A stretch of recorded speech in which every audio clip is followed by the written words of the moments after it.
The phone rang at 5:47 on a Tuesday morning, which meant trouble. Walter Brennan had his coffee halfway to his mouth when the kitchen landline started up, loud and wrong, and in the pre-dawn quiet. The wood stove ticked and settled. NPR murmured something about wheat futures. Outside, February had the thermometer down to 19 degrees, frost thick on the windows.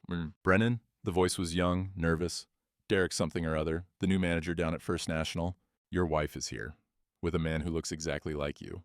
Walter set the mug down. Coffee sloshed over the rim. 30 years. Marcus had been gone 30 years. I'm on my way. He grabbed his truck keys off the hook by the door, didn't stop for a coat.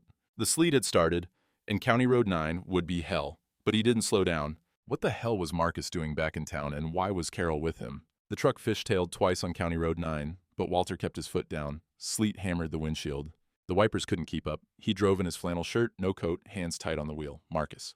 The name sat in his chest like a stone. His twin brother, identical down to the fingerprints and the way they both couldn't stand lima beans. The brother who'd stolen $30,000 from their father's safe in 1995 and vanished like smoke.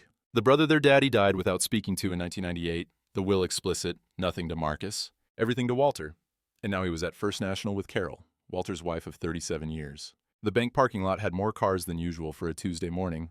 Carol's Camry was there. Next to it, a rental sedan with Florida plates. Walter killed the engine. Sat there a moment, sleet ticking against the roof. Through the glass doors, he could see people inside. A crowd. His hand found the door handle. The cold hit him like a fist when he stepped out. The bell above the door chimed when Walter walked in. Every head turned. There must have been a dozen people in the lobby. Farmers waiting to make deposits, Joanne Mueller from the church, old Eddie who ran the hardware store. They all went quiet, staring. At the counter, a man in Walter's good church suit was signing something. Navy blazer, pressed khakis. Walter recognized that suit. Hadn't worn it since his daddy's funeral. The man turned. Walter's face looked back at him. Marcus smiled. The same smile he'd used on their mother when he wanted something, when he'd practiced her signature on permission slips back in '68. The smile that said he'd already won, and you just didn't know it yet. Walt, Marcus said, like they'd seen each other yesterday. Like he hadn't stolen from their family and disappeared for 3 decades. Beside him, Carol stood in her good coat. She wouldn't look at Walter, just stared at the counter, shoulders tight. Can I help you, sir? Derek, the new branch manager, couldn't be more than 32, stepped between them. His suit jacket was too tight across the shoulders. He had that look young men get when they're scared and trying not to show it. I'm Walter Brennan, Walter said. His voice came out steady. 40 years of staying calm in a crisis. That's my account he's accessing. Derek glanced at his computer screen. Sir, We've already verified Mr. Brennan's identity. The signatures match. His ID scanned properly. That's my brother, my twin, Marcus. Your twin. Derek's hand went to his tie, adjusting it. I see. That's... Mr. Brennan, I'm going to need to see your identification to verify which account is actually yours. The lobby was dead silent. Joanne had her hand over her mouth. Eddie stood frozen by the deposit slips. At window 3, Denise Morrison, who'd worked at this bank for 40 years, who'd been here when Walter opened his first savings account in 1978, had both hands covering her face. Her shoulders shook. Marcus slipped something into his jacket pocket. Walter caught a flash of gold, his father's Masonic ring, the one with JTB engraved inside. 1947, the year Daddy joined the lodge. The ring that had been on his father's finger in the casket. The transaction is complete, Derek said, still looking at his screen. A cashier's check for $47,000. Carol turned then. Her eyes met Walter's for half a second before she looked away. There was something in her face. Guilt, maybe, or fear. Or maybe just the look of someone who'd already made her choice. We'll be going now, Marcus said. He took Carol's elbow, guided her toward the door like a gentleman, like he had every right. The bell chimed again when they left. Walter stood there in his work boots and flannel shirt, Carhartt jacket, back in the truck. The crowd stared. Some of them had known him since high school. He'd installed the vault system in this very bank back in '89. Derek hadn't even been born yet. Mr. Brennan, Derek pulled at his collar. Sir, I apologize for the confusion. If you could come to my office, we can sort out the account verification. I'll need to see your driver's license, birth certificate, any documentation you have. Through the glass doors, Walter watched Marcus's rental pull out of the lot, Carol in the passenger seat. Not looking back. Denise was crying openly now, not even trying to hide it. Sir? Derek gestured toward his office. We really need to establish which account belongs to whom. And that Walter had been banking here since 1968. 26 years before, Derek was probably old enough to have a checking account. How the hell do you prove you're yourself? Walter spent Saturday and Sunday at his kitchen table with 40 years of paperwork spread out like evidence at a crime scene. Birth certificate, military discharge papers from '79, the DD-214 he'd kept in a fireproof box, tax returns going back to 1980, every year organized in manila folders, his father's will, typed on legal paper dated March 1998. I hereby bequeath my farm property, all 320 acres, to my son, Walter James Brennan. To Marcus I leave nothing. The words still hurt to read. Not because of the inheritance. Walter would have given Marcus half if he'd just asked, if he'd just been decent about it, but because of what it said about trust, about who their daddy believed in at the end. Walter made a signature comparison sheet, his own name written 10 times. Then, Marcus's forgeries from when they were kids, the ones he'd practiced copying their mother's handwriting, the grocery list notes with that specific flourish on the capital B. Marcus had always been good at pretending to be someone else. Carol was gone all weekend. Visiting her sister in Terre Haute, she'd said on Friday night, needed to get away after the stress. Walter wanted to believe her. God, he wanted to believe that Marcus had fooled her too. Monday morning, he met with Derek and the regional manager, a man named Tom who did all his talking through a Bluetooth headset and kept checking his phone. They promised an investigation, promised to freeze any unusual activity, promised a call within 48 hours. Carol came home Monday afternoon, made pot roast for dinner. She hadn't made pot roast in months, maybe longer. But there it was, his favorite meal, the way his mother used to make it, with carrots and potatoes and that gravy thick enough to stand a spoon in. She'd even made cornbread, wore the blue sweater he'd told her he liked, back when they were courting. "Walt," she said, setting the plate in front of him. Her hand touched his shoulder, light, tentative. "We'll get through this. Together." The pot roast smelled like Sunday dinners from 30 years ago. The kitchen was warm. Carol poured him coffee without asking, the way she used to. "Derek said he was confused," she said, sitting down across from him. "That Marcus told him you two had been estranged, that he was trying to reconcile with the family." Her voice broke a little. I thought he'd changed. He showed up at church last month, at the volunteer meeting, said he wanted to make amends with you, that he'd been sober 5 years and was working the steps." Walter cut into the pot roast. Steam rose up. "Did you sign anything? Any papers?" Carol's hand paused, holding her fork. Marcus mentioned something about estate planning, making sure we were both protected if anything happened to you. He said you'd been meaning to update the will. We updated the will in 2019.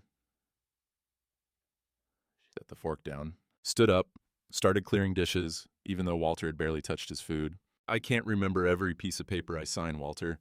You're always so suspicious. So controlling about everything?" Her hands shook. The plates rattled when she stacked them. Walter looked at the pot roast, at the cornbread she'd made from scratch, at the blue sweater. Maybe Marcus had manipulated her. Maybe this was real. 37 years of marriage. Had to count for something. She went to bed early. Said she had a headache. Wednesday at noon, Walter's phone rang. He was in the workshop, trying to sand a table leg, trying to pretend things were normal. "Walt," Denise Morrison's voice was shaking. "I'm calling from the Walmart parking lot. They were back yesterday. Marcus and Carol. Different branch, over in Hartsville." The sandpaper slipped from Walter's hand. "Carol had a whole folder," Denise said. "Utility bills in your name. From an address in Clearwater, Florida. They opened a line of credit, $180,000. Against the farm." Walter heard himself breathing, heard the February wind rattling the barn siding. "The signature on the power of attorney," Denise's voice cracked. "Walt, I've been a teller for 40 years. I know forgery when I see it. But the manager at Hartsville, he's new too. He didn't even question it." Walter drove home, checked the bedroom closet. Carol's winter clothes were gone, the good suitcases, her mother's jewelry box, the one she'd cried over when her mama died in 2015, empty on the dresser. On the kitchen table, a note in her handwriting, the same loops and curves he'd seen on grocery lists and Christmas cards for 37 years. "You were always more married to that damn farm than to me? Marcus sees me. Marcus listens. We'll be in touch about the divorce." Walter read it twice, 3 times. In the garage, he checked the coffee can he kept hidden in the freezer.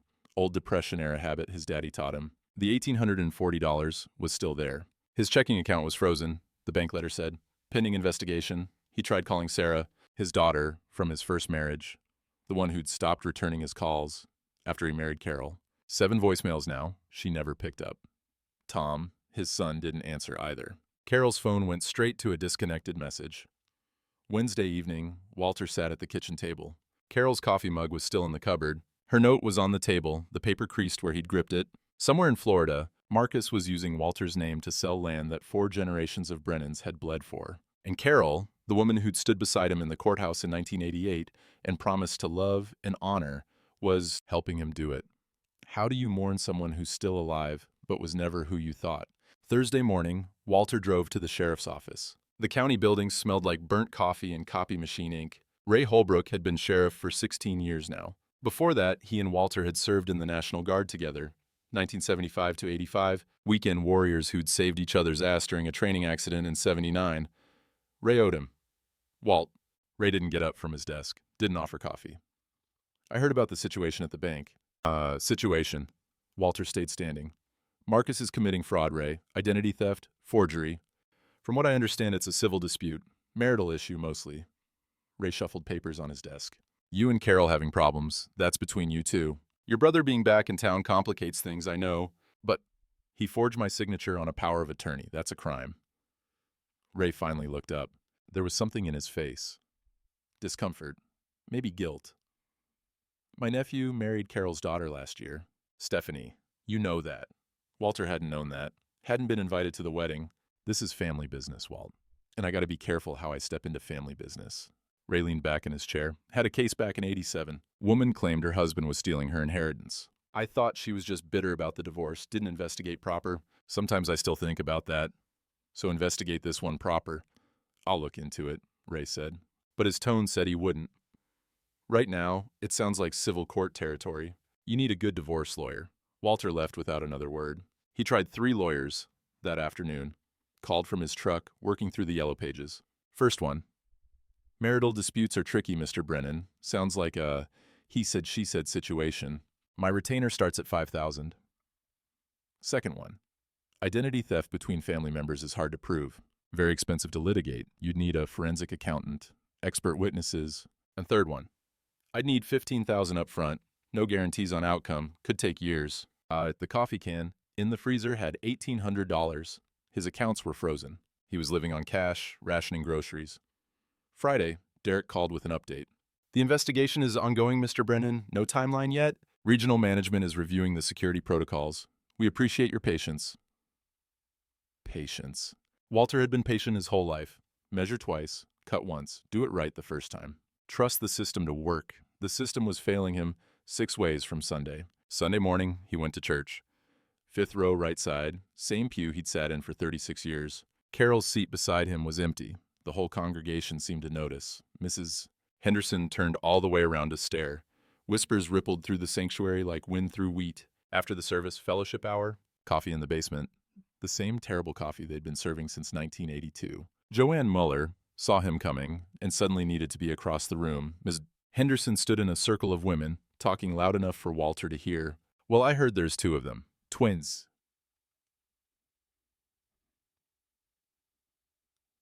How's anyone supposed to know which one's which?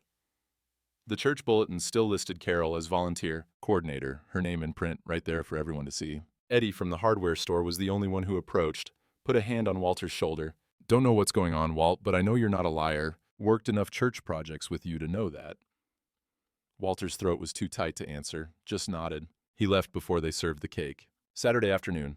4th day mostly alone. The workshop was cold despite the space heater. February wind found every gap in the barn siding. Walter sat on his work stool, hands on the bench, not building anything, just sitting. The coffee can was down to $140.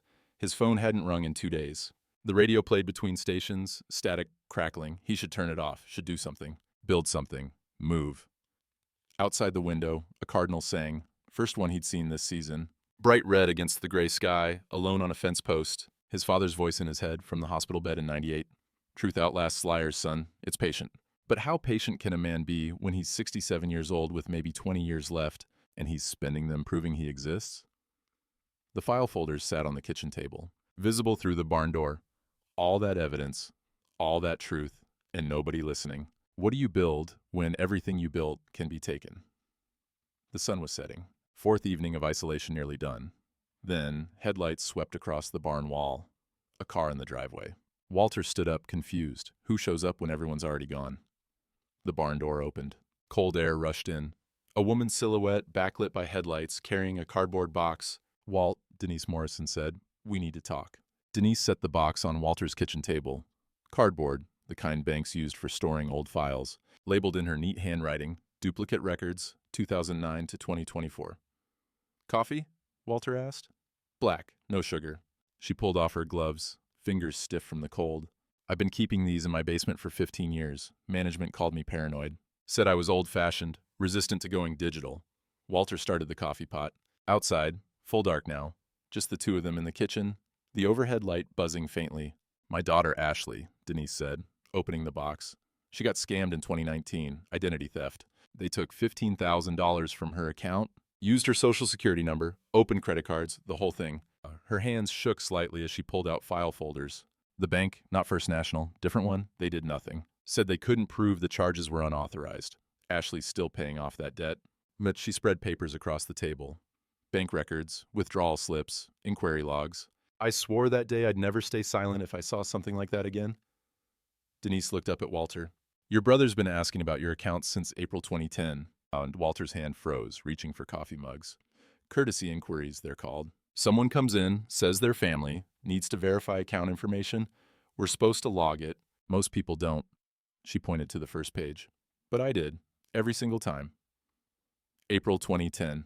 Walter tried to remember. That was right after Carol started volunteering at the church, the food pantry committee. Every 6 to 8 months, Denise continued, like a clockwork. At first it was just questions. Does Walter Brennan still bank here? What kind of accounts does he have? Then it escalated, trying to verify balances, asking about joint account holders, looking at signature cards. She pulled out another folder. Photocopies of signature cards, dated and organized. I started making copies of anything with Marcus's name on it, even just his inquiries. My manager said I was being paranoid, that I needed to trust the system more, stop wasting time on paperwork no one would ever need. Her voice hardened. The system failed my daughter. I wasn't going to let it fail you. Walter poured the coffee. His hands were steady, but his chest felt tight. How many inquiries? 37 over 14 years. The frequency increased after 2018. Almost monthly by 2023. She laid out more papers.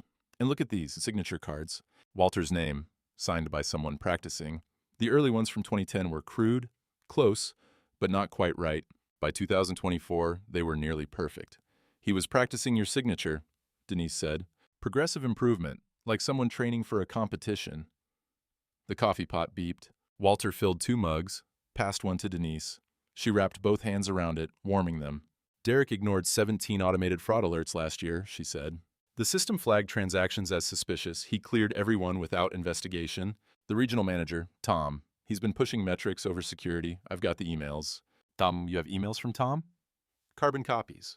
I BCC myself on anything that looks wrong. A thin smile. Old-fashioned isn't always bad. Walter sat down, looked at 15 years of evidence spread across his mother's kitchen table. All the proof that he wasn't crazy, that his instincts had been right. Carol's signatures are in here too, Denise said quietly. On joint account changes, 2011, 2015, 2019, 23, progressive authorization. Small access at first, then more and more, until by last year, she had full access to everything. They'd been married 23 years by then. I've already contacted the State Banking Commission, Denise said. Saturday morning. Their fraud investigator, his name is Ryan Walsh, been doing this 15 years. He wants to see all of this Monday morning. 9 a.m., downtown office. You didn't have to do this. Walter's voice came out rough. You could lose your job, your pension. You're what, 6 months from retirement? 5 months and 3 weeks. Denise met his eyes. Bank lawyers already called me Friday afternoon. Said if I pursue this, they'll fight my retirement benefits. Call it misconduct, keeping unauthorized copies. Then why? Because some things matter more than money. She took a sip of coffee. Wouldn't be much of a retirement knowing I let this happen, knowing I stayed quiet when I could have helped. The kitchen was warm. The coffee pot burbled gently. Outside, the wind had died down. There's something else, Denise said. She pulled out a document from the bottom of the stack. Florida address first appeared in our system December 23. Utility bills, in your name. Clearwater apartment. Credit applications using your social security number. Walter took the paper, his name, his social, an address he'd never seen before. The timeline proves premeditation, Denise said. This wasn't opportunistic. Your brother's been planning this for over a decade. And Carol, she paused. Carol introduced him to that church volunteer group in March 2010, 1 month before his first inquiry. 1 month. Walter sat back in his chair, 14 years. Carol had been planning this for 14 years. Walsh said, if the Florida connection proves interstate crime, the FBI gets involved. Denise gathered the papers back into organized stacks. Identity theft across state lines, that's federal jurisdiction. He's already contacted an agent in Jacksonville who specializes in elder financial exploitation. Elder exploitation. Walter almost laughed. I'm 67, not ancient. Oh, to the law, anyone over 65 qualifies. She smiled, sad and small. Welcome to the club. They sat in silence for a moment. The kitchen clock ticked. The refrigerator hummed. Monday morning, Denise said. 9 a.m. I'll meet you at the Banking Commission office. Bring all those papers from your table. After she left, Walter stood at the window, watching her taillights disappear down the driveway. The cardinal was gone from the fence post. Too dark to see much of anything now. But in the kitchen, 15 years of evidence sat in neat stacks. Proof, documentation. The truth in black and white. His phone buzzed. A text from Ray. Can we talk tomorrow evening? Walter stared at the message. Ray, who'd dismissed this as family business 3 days ago. Ray, who'd chosen his nephew's feelings over investigating fraud. He didn't answer. Not yet. First, sleep. Then Monday, the Banking Commission. Then they'd see what Ray had to say. When documentation finally beat charm, could truth actually win? Monday morning at the State Banking Commission went exactly like Denise said it would. Ryan Walsh, mid-40s, accountant's precision, 15 years, investigating fraud, spread the documents across a conference room table and worked through them methodically. This is institutional negligence, he said, tapping Derek's ignored fraud alerts. And this, the timeline of Marcus's inquiries, this is organized conspiracy. By 10 a.m., FBI Special Agent Rosa Torres had arrived from Jacksonville. 42, sharp eyes, a notepad she filled with careful handwriting. Identity theft across state lines, she said. Wire fraud, elder exploitation. If this holds up, it's federal. By noon, they'd filed formal complaints. Subpoenas were being drafted. Walsh promised to coordinate with the FBI. Torres said she'd need to review everything, but preliminarily it looked solid. Most victims don't have this level of documentation, Torres told Walter as they left. Your organization made our job easier. 40 years installing security system, Walter said. Learn to document. In the parking lot, Denise squeezed his arm. See you tomorrow, Walt. We're going to get them. Walter drove home, ate a sandwich, tried not to hope too hard. At 6 p.m., headlights turned into his driveway, not a patrol car. Ray's personal truck, the beat-up F-150 he'd had since before he was elected sheriff. Walter watched from the kitchen window. Ray sat in the truck for a full minute before getting out. No uniform, just flannel shirt and jeans, work boots, the clothes of a friend, not a lawman. Walter opened the door before Ray could knock. They sat at the kitchen table. Walter's mother's embroidered tablecloth, the one with the yellow flowers she'd stitched in 1976, coffee between them, black for both, old military habit. I was wrong, Walt. Ray's hands circled the mug. Big hands, weathered from 69 years of living. Dead wrong, and I need to tell you why I was such a coward about it. Walter didn't say anything, just waited. Jennifer, my nephew's wife, married to Carol's daughter's husband. Ray paused, untangling the family tree. She called Linda Thursday night, my wife, said she needed to talk to me about something that was bothering her. The kitchen clock ticked. Outside, evening settling in cold and clear. Christmas dinner at our house, Ray continued. Big extended family thing. Jennifer overheard Carol and Stephanie talking in the kitchen. Carol was bragging, that's the word Jennifer used, bragging about Marcus and our plan, about their new life in Florida, about how Marcus was the successful twin and you were just, he stopped. Jennifer said Carol sounded happy, excited. Walter's jaw tightened. Jennifer didn't know what to do with that information, didn't want to cause family drama. But after Wednesday, after she heard about the second bank visit, Ray looked up. Her conscience wouldn't let her stay quiet. She told me everything Friday morning. And you waited until tonight to tell me. I spent Friday and Saturday running Marcus's background. Ray pulled papers from his jacket pocket. Off the books at first, because I was ashamed it took me this long. Georgia warrant from 2019, $45,000. Identity fraud and forgery. Alabama warrant from 2021, $67,000. Same pattern. Befriend a lonely spouse, forge documents, flee before anyone catches on. He spread the warrant printouts on the tablecloth. Last known address was Atlanta, 2018. Then he vanished. Until he showed up here. Ray's voice got quiet. This isn't a marital dispute, Walt. This is a career criminal running a long con. And I almost let him get away with it because I was more worried about Thanksgiving dinner being awkward. And Walter picked up the Georgia warrant, looked at his brother's face in the booking photo. Same face as his own, but Marcus was smiling. Even in a mugshot, he was smiling. You remember that case I mentioned? Ray asked. The one from '87? Woman claiming her husband stole her inheritance. Helen Pritchard. She came into my office 3 times. 3 times she told me her husband was forging her signature, accessing her mother's estate. I thought she was just bitter about the divorce, didn't investigate proper. Ray's hands tightened around the mug. He fled to Texas with $90,000. Helen died alone in '93, never got a penny back. I think about her every time I see a case like this. That wasn't your fault. It was exactly my fault. I chose the easy path. Told myself it was civil court territory, not my problem. Ray met Walter's eyes. I've been carrying that for 27 years. I'll be damned if I carry you too. The coffee had gone cold between them. Neither man had taken a sip. We saved each other's ass in that training accident, Ray said. July '79. You remember? You pulled me out of that Humvee before it rolled, and you kept me from bleeding out until the medics arrived. Ray's voice was steady, but his eyes weren't. That's a bond, Walt. 30 years of friendship, that means something. Should have meant something 3 days ago when you came to my office.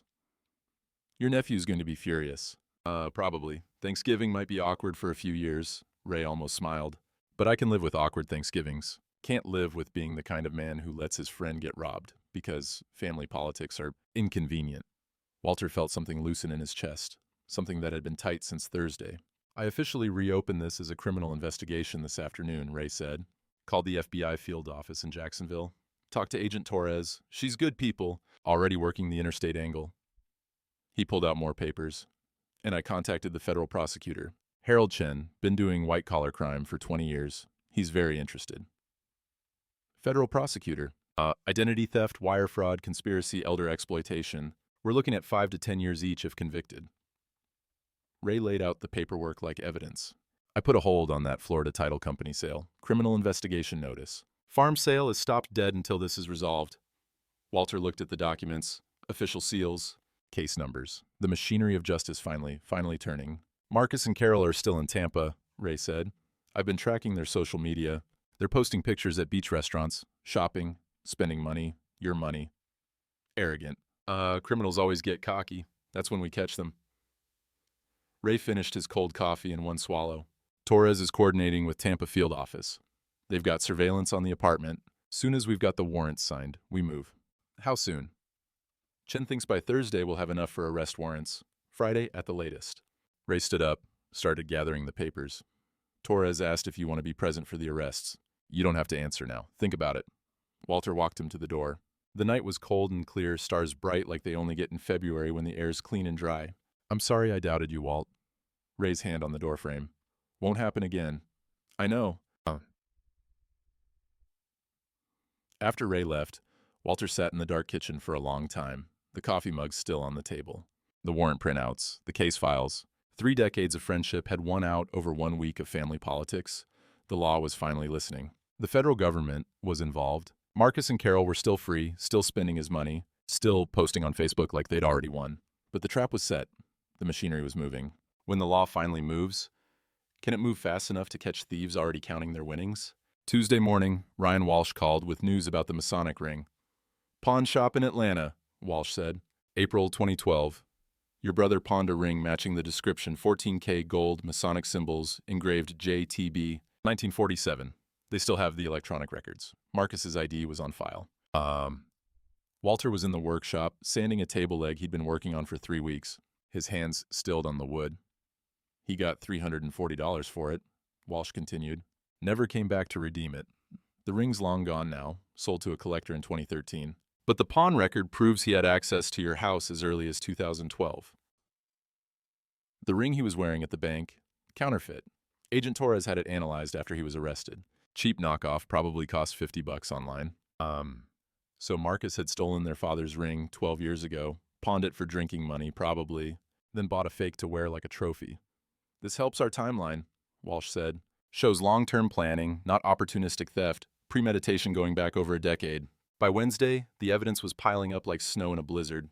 Agent Torres called with updates every few hours. The Clearwater apartment lease, December 2023, both names, Carol's signature real, Walter's forged. Utility bills going back 13 months. 4 credit cards opened using Walter's identity, combined limits of $180,000. Carol had co-signed 3 of them. Her participation is documented, Torres said. This wasn't coercion.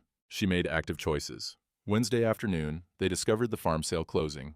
Tampa Commerce Bank, Friday morning at 10 a.m. Marcus had an appointment using the forged power of attorney, ready to sign over 320 acres for $800,000.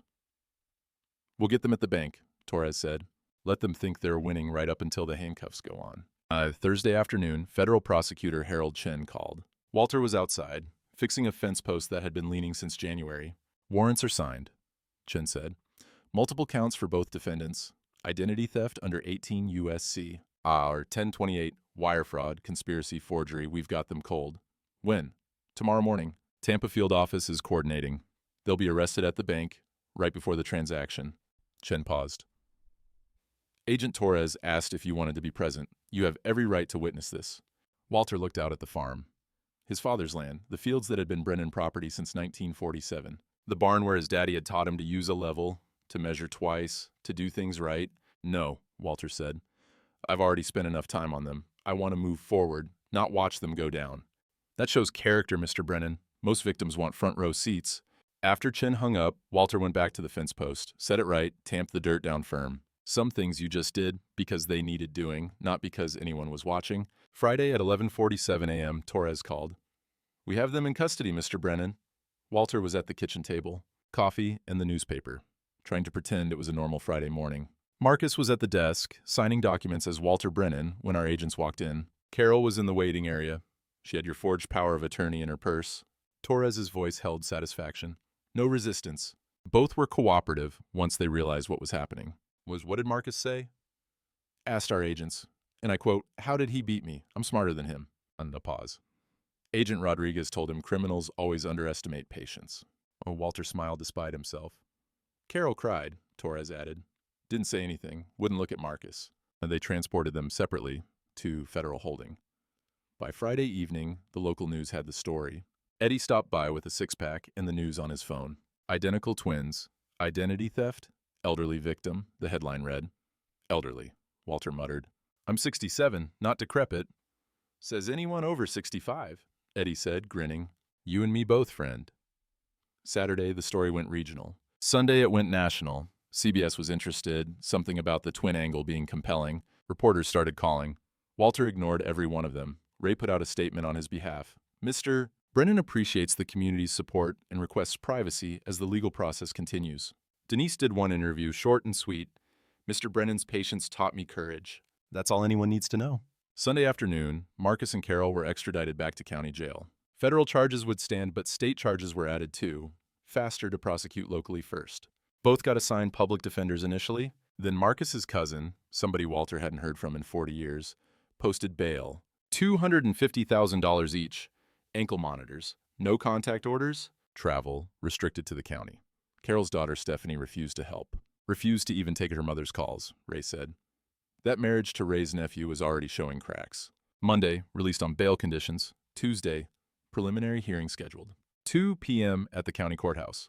The same courthouse where Walter had married Carol in June 1988. Justice of the Peace ceremony. 15 people in attendance. Hopeful and young and stupid. Full circle. Sunday evening, Walter met with Harold Chen in his office. Reviewed testimony points. Practice on staying calm, answering questions directly. Just tell the truth in your own words, Chen said. Don't embellish, don't get angry. The facts speak for themselves. But Chen explained the defense strategy. Marcus's attorney, some expensive lawyer named David Roth from Cincinnati, was planning to paint Walter as controlling and financially abusive. They'll say Carol was a victim of your manipulation, that Marcus was helping her escape. That dog won't hunt, Walter said. No, it won't. Not with 14 years of documented planning. But they'll try. Chen smiled. Your calm delivery will destroy that narrative. You just have to be yourself. Monday morning, Walter pulled his suit from the closet. Navy blue, the one he'd worn to his father's funeral in 1998. Still fit, still dignified. He went to the workshop, touched the tools, the wood grain smooth under his palm. This was what mattered. Building things right, taking time, being precise. Tomorrow he'd face Carol across a courtroom. Marcus, too, with his smirk and his counterfeit ring and his question, how did he beat me? The answer was simple. Patience. Documentation. Truth. But simple didn't mean easy. Monday evening, Walter sat in the quiet house. Carol's empty closet. Her coffee mug still in the cupboard. He couldn't throw it away yet. Wasn't ready. Tomorrow, the courthouse. Tomorrow, the truth told in public. Tomorrow, standing up and saying, I'm Walter Brennan, and this is my name. Could patience and paperwork really beat liars and lawyers? He'd find out at 2 p.m. The county courthouse was built in 1889, all marble floors and high ceilings that made voices echo. Tuesday at 2 p.m., courtroom B was packed. Walter arrived 15 minutes early. The gallery was already full, 50 seats, everyone taken. Media in the front rows, sketch artists with her pad, reporters with notepads. Behind them, townspeople. Eddie, Mrs. Henderson, Joanne. Even some folks Walter didn't recognize, just curious about the identical twin case. Ray sat in the third row, uniform on, official support. Denise was beside him, hands folded in her lap, reading glasses on their chain. Walter took his seat at the prosecutor's table. Harold Chin was already there, documents organized in precise stacks. At 2:10, Marcus walked in with his attorney. David Roth was mid-50s, expensive suit, the kind of lawyer who probably charged $500 an hour. Marcus wore a suit too, provided by his lawyer, probably, because it fit too well to be anything Marcus owned. His Florida tan stood out in the February pale courtroom, hairstyled, confident stride. At 2:12, Carol entered with her attorney, Melissa Hartwick. Carol wore a simple blue dress, hair different than Walter remembered, shorter, darker. She looked at the floor, found her seat at the defense table, wouldn't look at anyone. Marcus and Carol sat at opposite ends, not speaking, not looking at each other. At 2:15, the bailiff stood.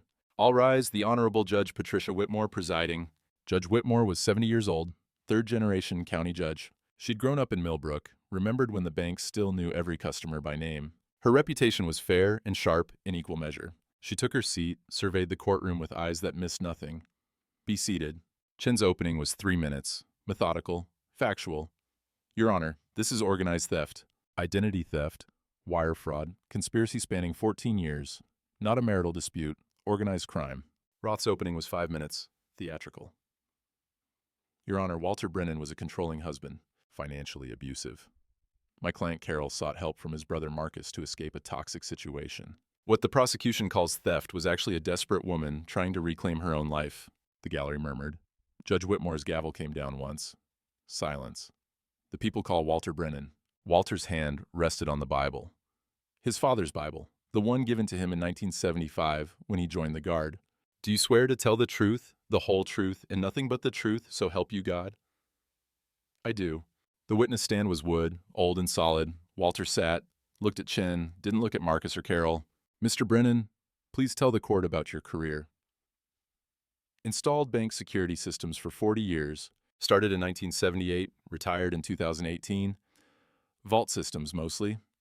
Did work for First National, among others, as in you've been a customer at First National since 1978, 46 years. Chen walked him through it chronologically. The farm inheritance in 1998. Marcus's exclusion from the will. The marriage to Carol in 1988. The February morning phone call. What happened when you arrived at the bank? My brother was wearing my church suit, had a cashier's check for $47,000. The new manager asked me for ID to prove which account was mine. How did that make you feel? I'd been banking there since that manager was in diapers. It felt like being erased. The gallery was silent. Even the sketch artist had stopped moving. Chen presented documents, birth certificate, military records, 40 years of tax returns, the signature comparison sheets. Can you explain these signatures to the court? Top row is mine. Bottom row is my brother's forgeries.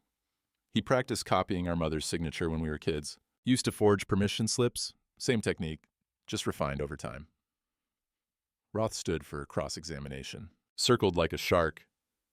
Mr. Brennan, isn't it true your wife felt neglected? That may be. Doesn't give her the right to steal my name. You spent more time in your workshop than with her, didn't you? I worked 40 years, came home every night. That's not a crime. You controlled the finances, made all the decisions. We had joint accounts. She had access to everything. Walter's voice stayed level until she used it to leave. Roth tried for 20 minutes. Couldn't shake him. Couldn't make him angry. Couldn't get him to crack. Judge Whitmore was leaning forward, taking notes. No further questions. Denise took the stand at 3:15, carried her box of records like it was the Hope Diamond. Chen walked her through 15 years of documentation, the inquiry logs, Marcus's progressive signature practice, Derek's ignored fraud alerts. Why did you keep these records, Ms. Morrison? Because something felt wrong. Management said I was paranoid. Denise adjusted her glasses. I said I was thorough. Roth tried to attack her motives on cross. You're 5 months from retirement, correct? Protecting your pension. I'm risking my pension to be here. Mr. Roth, some things matter more than money. You kept unauthorized copies of bank records. I kept evidence of crime. I'm glad I did. The gallery murmured approval. Judge Whitmore didn't gavel this time, just made a note. At 4:02, Chen called for a recess, 15 minutes. In the hallway, Walter saw Carol and Hartwick in urgent conversation, Hartwick doing most of the talking. Carol nodding, shoulders curved inward. At 4:15, they reconvened. Your Honor, Hartwick stood. My client wishes to enter a plea. The courtroom went silent. Carol stood. Read from a prepared statement, voice shaking. I'm sorry for my actions. I accept responsibility for what I've done. I agree to cooperate with the prosecution in exchange for a reduced sentence. She didn't look at Walter. Not once during the statement. But as she sat down, their eyes met, just for a second. And Walter saw it, recognition. She saw what she'd destroyed. Saw the 14 years of planning and lying. Saw the man she'd married and betrayed. Saw it all clearly for maybe the first time. Then she looked away. Marcus exploded. Carol, what are you doing? We had a plan. Mr. Marcus Brennan, control yourself, Judge Whitmore said, voice sharp. Marcus turned to Roth, loud enough for the first row to hear. How did he beat me? I'm smarter than him. The facade cracked. The smooth charm peeled away. Underneath was just a narcissist who couldn't comprehend losing to his boring brother. Judge Whitmore gavelled once, hard. I've reviewed the evidence thoroughly. Her voice carried through the courtroom. This is not marital discord. This is organized theft, conspiracy, elder exploitation spanning over a decade. She looked at Walter. Walter Brennan's testimony was credible, documented, and truthful. The evidence supports every claim. I find probable cause for all charges to proceed to trial. She looked at Marcus. Bail is revoked due to flight risk. Remanded to custody pending trial. She looked at Carol. The court accepts your plea. Sentencing in 60 days. The gavel came down. It was 5:15 p.m. Late February sun broke through the courthouse windows, dust motes dancing in the light. The courthouse steps were cold. Media swarmed like bees. Mr. Brennan, how do you feel about your wife and brother going to jail? Walter stood there, looked at the courthouse, the building where he'd married Carol 37 years ago, where he'd just reclaimed his name. I feel like my name's my own again, he said. That's enough. He walked toward his truck. Ray was there, Denise too, and someone else. A woman standing by the parking lot, uncertainty in her posture. Sarah, his daughter, flew in from Ohio, apparently. She'd been in the back of the gallery. He hadn't even seen her. Dad. Her voice cracked. I should have called back. I'm sorry. Walter's throat was too tight to speak. Just nodded. She crossed the distance, hugged him, awkward and brief and genuine. I saw the news. Got on a plane yesterday. She pulled back, looked at him. I should have believed you from the start. You're here now, Walter managed. Eddie approached with a handshake. Mrs. Henderson with an apology. Joanne promising to bring casserole tomorrow. The media got their footage and left. The crowd dispersed. Walter stood in the parking lot with his daughter, his old friend Ray, Denise who'd risked everything. The sun was setting, spring was coming, the farm was his. Can you rebuild from ashes when you're almost 70? Or is this just the end with paperwork? Sarah's hand found his arm. Can we get coffee, Dad? Maybe dinner. I'm staying through the weekend. I'd like that, Walter said. Maybe rebuilding looked like this. Small steps, one coffee at a time. They went to the diner on Main Street, Ruthie's, same place that had been serving coffee and pie since 1967. Sarah ordered decaf. Walter got regular, black. The booth vinyl was cracked in places, patched with duct tape. The menu hadn't changed in 20 years. I saw the news coverage Saturday, Sarah said, stirring cream into her coffee. On CBS, they called it the twin identity theft case. Made it sound like a movie. Didn't feel like a movie. No, I imagine not. She looked at her coffee. I got 7 voicemails from you, February through March. I didn't call back. Walter waited. Let her talk. Carol always... Sarah paused, choosing words carefully. She made it clear I wasn't welcome after you two got married. Nothing overt, just little comments. Your father and I are building our own life now. Maybe you should visit less often. Give us space. She laughed, bitter. After a while, I stopped trying, stopped calling, let the distance grow. That wasn't your fault. Wasn't it? You needed help and I didn't answer. Her eyes were wet. Tom and I both, we let you go because it was easier than dealing with her. The waitress brought pie, apple for Sarah, cherry for Walter. They ate in silence for a minute. Tom still isn't ready to talk, Sarah said. He's angrier than me. Feels worse about it, I think. He'll come around when he's ready. You always were patient. Sarah smiled a little. Mom used to say you were stubborn. I think she meant patient, but didn't want to admit it. And Walter's first wife, Sarah's mother, that was a lifetime ago. A different man. I have something I'm building, Walter said. In the workshop, for Emma. Her graduation present. Emma would love that. She's always talking about you. Asks why we don't visit Grandpa more.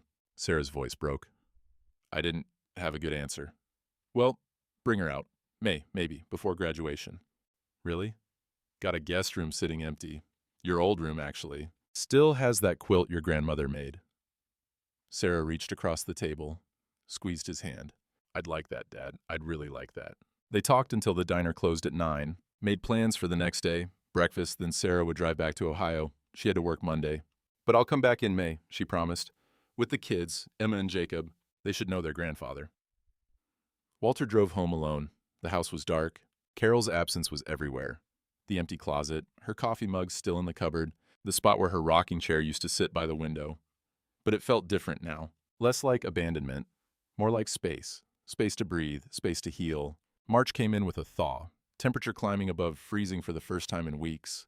The farm title came back cleared, all liens removed, property secured. Restitution orders were issued for $227,000, though Chen said collecting would be unlikely.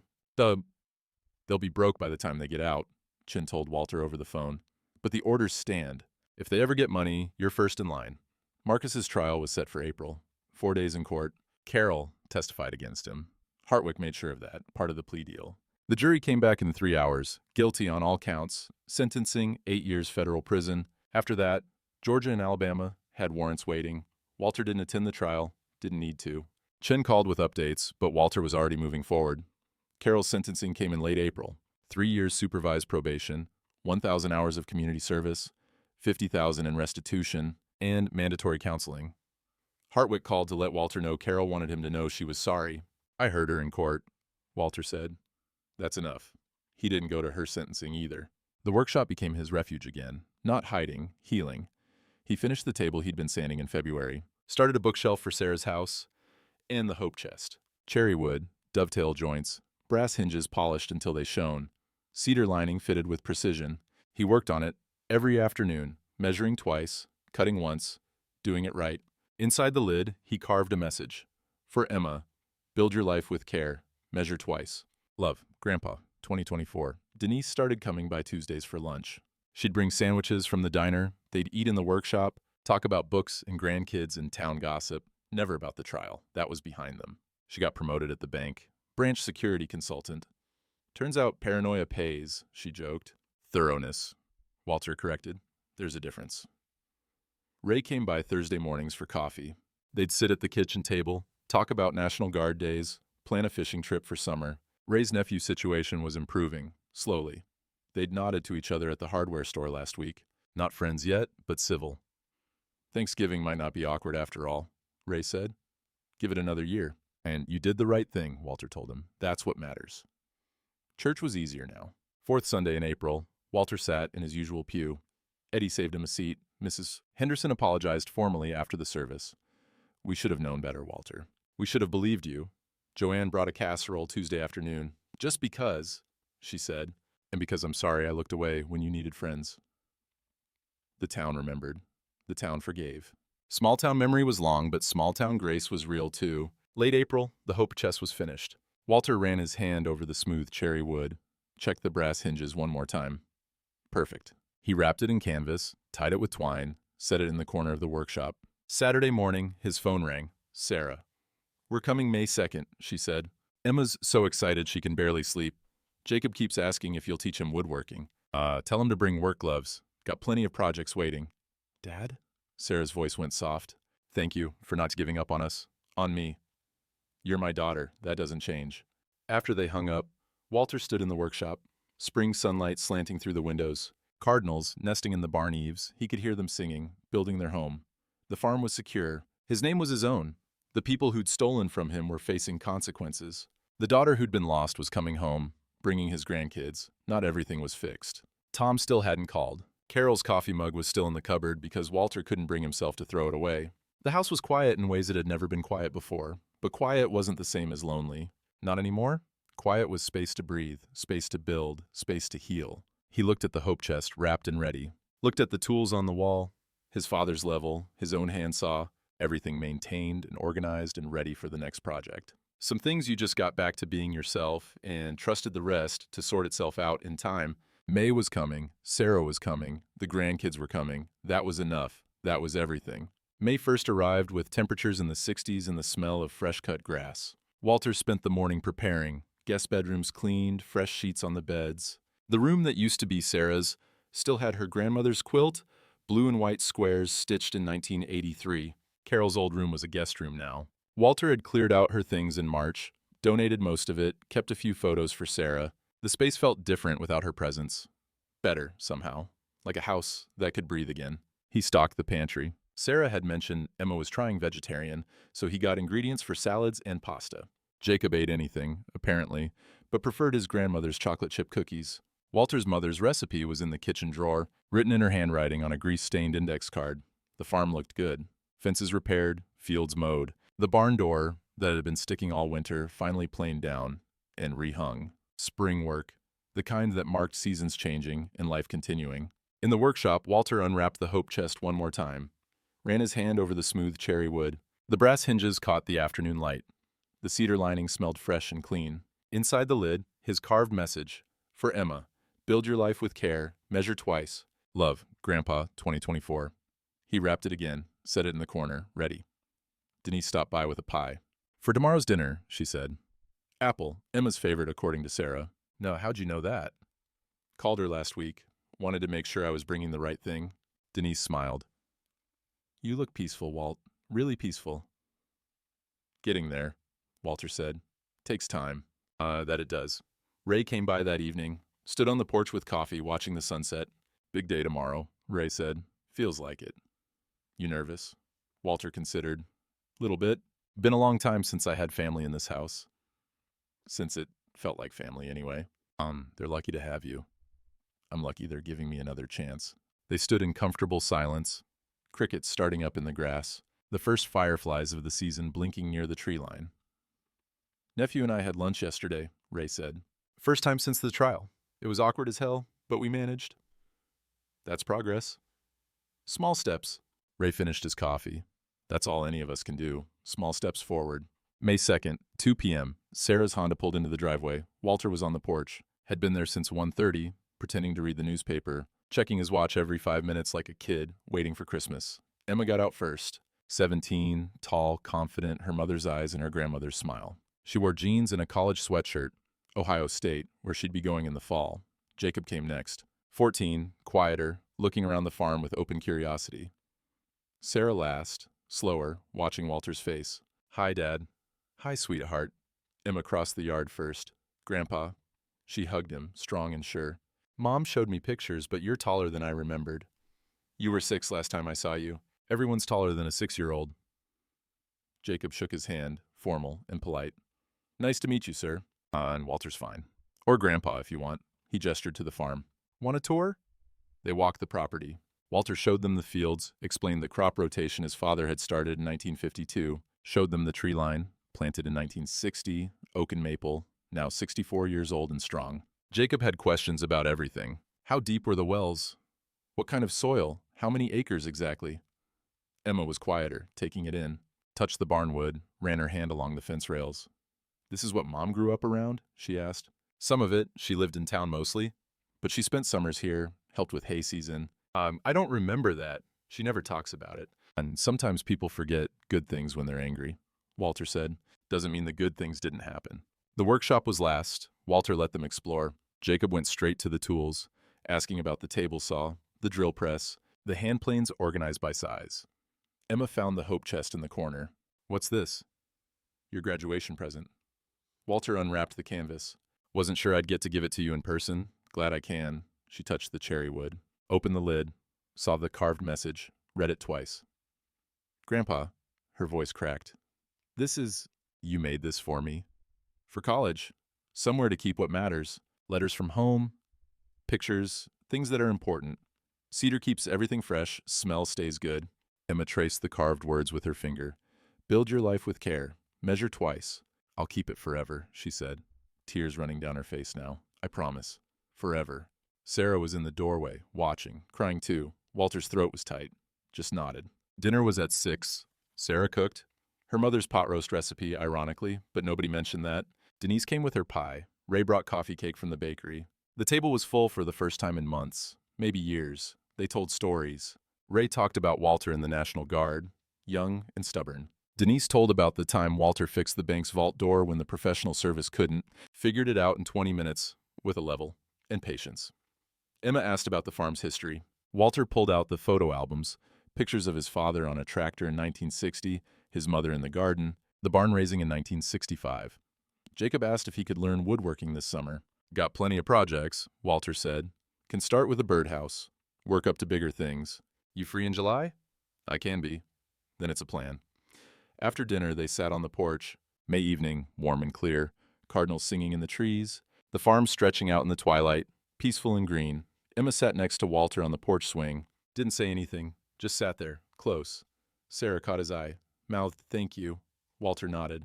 There weren't words for this, for family that had been broken, finding its way back together, for second chances, and hope chests and cherrywood that would last a lifetime.